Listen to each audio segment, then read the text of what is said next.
चुनाव जीतने के बाद सबसे पहले जो मुझे लगा वो था लोगों को पहले कि जो लोग खुले में शौच जाने के, अगर आप ये कहें कि यहाँ पे लगभग, मैं ये कहूँगी कि लगभग 100% लोग खुले में शौच जाने के आदी थे और आज 100% खुले में शौच मुक्त पंचायत है हमारा। तो ये कहानी बिल्कुल ऐसे नहीं था कि था और है, इसके बीच में एक पूरी कहानी है। जब तक बस्तियां मलिन रहेंगी, जब तक समाज में गैर बराबरी रहेगी और जब तक लोगों के बुनियादी हकों के सवाल पर समाज भेद मतभेद से बाज नहीं आएगा, तब तक हम किसी लोकतंत्र को सफल और मजबूत कैसे कह सकते हैं। बस इतनी सी बात थी लोगों के हकों के सवाल पर और उनकी जिंदगी के हालात ने एक सहज सी दिखने वाली शख्सियत को दुनिया के तमाम प्रलोभनों से अलग कर दिया और आखिरकार मलिन बस्तियों की तस्वीर बदल कर रख दी सीतामढ़ी जिले के सिंहवानी पंचायत की मुखिया रितु जायसवाल ने, जो अपने गांव नरकटिया में रहती हैं।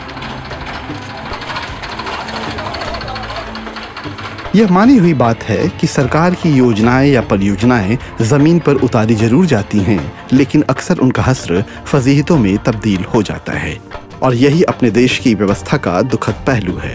सालों से नहीं बल्कि सदियों से आवाम यदि विकास की मुख्य धारा से कोसों दूर थी तो उसे विकास से जोड़ना इतना आसान कतई नहीं था, क्योंकि समाज जिन आदतों के साथ जीने को अभ्यस्त होता है वह उन्हें जिद के साथ छोड़ना नहीं चाहता।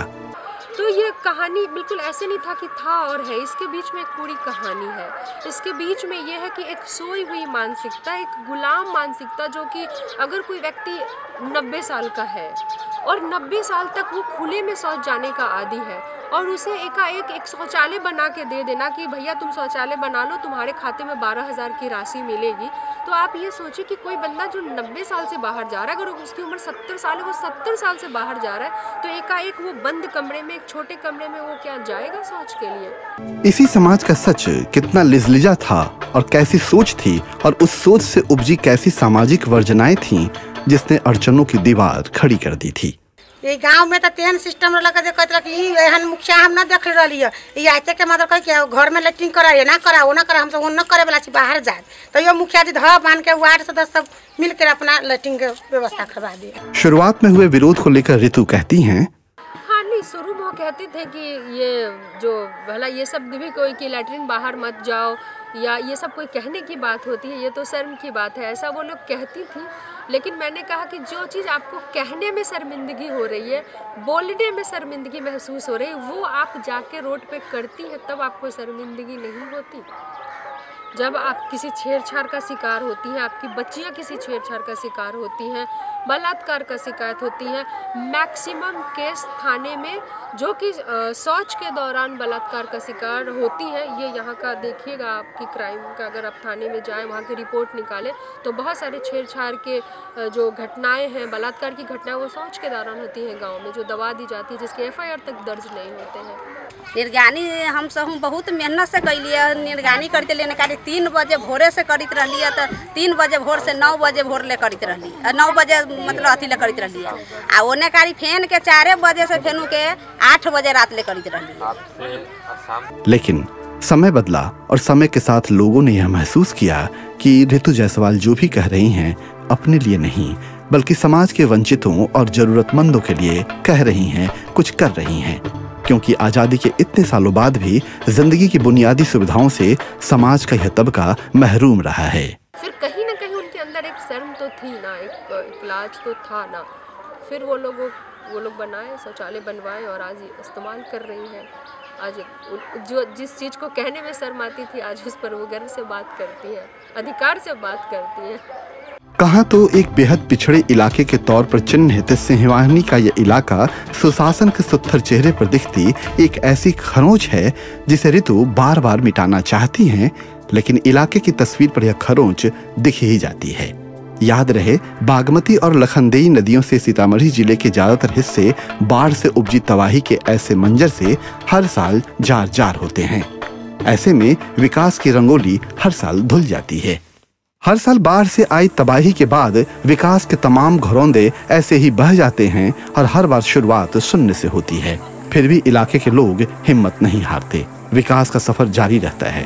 कहते हैं रितु जायसवाल ने अपने पंचायत को खुला शौच मुक्त बनाया है। मगर सुधार की कहानी यही खत्म नहीं होती।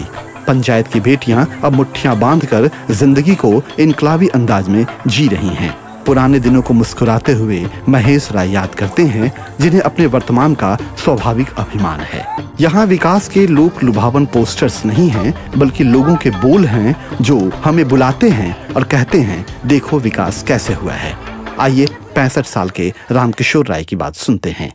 2 साल में तो सर आज़ादी के बाद, जब आज़ादी हुई हमारा देश, तो आज़ादी के बाद हमारा जो गांव में आने जाने का रास्ता ही नहीं था।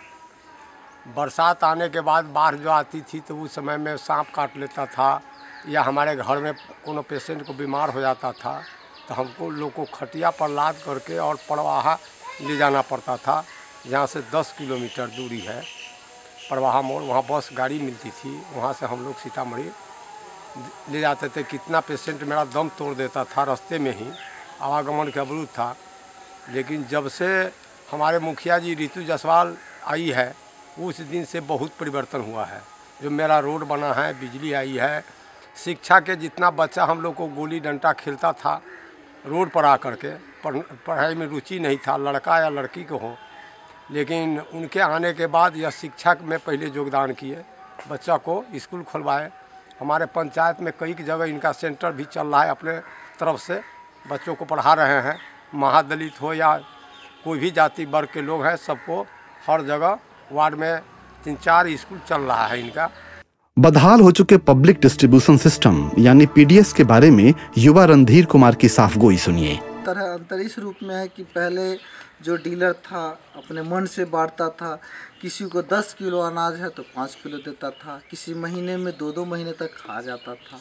अब मुखिया जी के आने से ये फ़ायदा है कि रेगुलर अनाज मिलता है। पहले बोलता था कि अनाज हमको कम सरकार से मिल रहा है, कैसे दे, इस नाम पे वो काफ़ी झूठ बोलता था। झूठ इस रूप में बोलता था कि हमको इतने मिला तो तुमको कैसे इतना दे, जो कि वो कालाबाजारी करता था, चोरी करता था। उससे सब प्रॉब्लम खत्म हो गया। अब इलाके में सुख की, तरक्की की, खुशहाली की लकीरें करीने से खींची जा रही हैं। माहौल तेजी से बदल रहा है। अंधेरा ही गांव था, जो अंधेरे में हम लोग चलते थे। यहाँ से हमारा जानकी नगर डीलर था, जो 6 किलोमीटर पड़ता है सर। इसके बाद हम लोग दूधू नदी पार कर करके हम लोग तेल लाते थे। बहुत समस्या थी, लेकिन धीरे धीरे अब जो है पढ़ाई लिखाई में भी रुचि लोग को हो गया, लड़का लड़की पढ़ रही है। इसके बाद में बाहर जो प्लांट करते थे, बाहर पंजाब दिल्ली कमाने जाते थे, वो भी लोग लौट रहे हैं। हमारे गांव का, हमारे पंचायत का बहुत तरक्की में जा रहा है। हम लोग बहुत खुशी में हैं। आज़ादी के बाद तो कोई न विधायक न कोई एमपी हम लोग को, गाँव को, पंचायत को देखने वाला नहीं था। तरक्की की एक जिद आज इस पंचायत के लोगों में है। अब न जिंदगी बेपरवाह है, न ही युवाओं के सामने अंधेरा है। इलाका खुशहाल होता जा रहा है और खेतों में खुशियां झलक रही हैं। खुशियां क्यों न झलकें और बचपन क्यों न मचले। जब इलाके का रहनुमा खुद आगे आगे हो तो उम्मीदों की डोर मजबूत हो जाती है। कैमरा पर्सन राजेश सिंह के साथ शिवराज अवस्थी, सीतामढ़ी जिले के नरकटिया गांव से डेवलपमेंट फाइल्स के लिए।